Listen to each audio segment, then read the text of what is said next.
Olivier, comment devenir stable dans ma vie? Je n'arrête pas de passer de la colère à la confiance et je n'arrive pas à maîtriser mes émotions.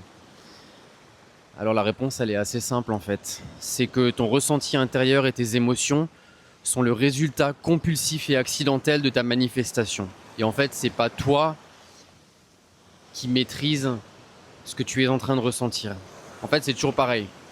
Soit on est l'esclave de nos pensées et donc indirectement de nos émotions, soit on en est le maître. Mais il n'y a pas de juste milieu. Il y a littéralement pas de juste milieu.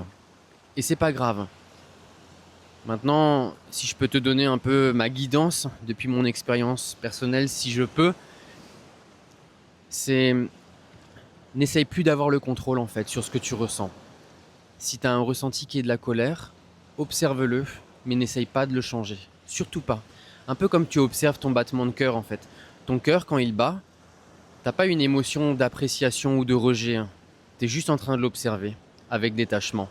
Fais la même chose avec tes pensées, avec tes émotions, et ce détachement va créer un espace, et en créant un espace à l'intérieur de toi-même, tu vas te reconnecter avec cette stabilité qui est naturellement en toi. Cette stabilité, c'est toi. Quand tu te sens en confiance, observe cette confiance. Quand tu te sens en méfiance, observe cette méfiance.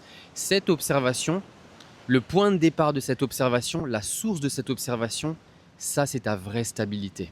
Et si tu veux faire cette introspection avec moi, tu peux le faire ou tu peux la faire en cliquant sur le lien dans la bio de mon profil.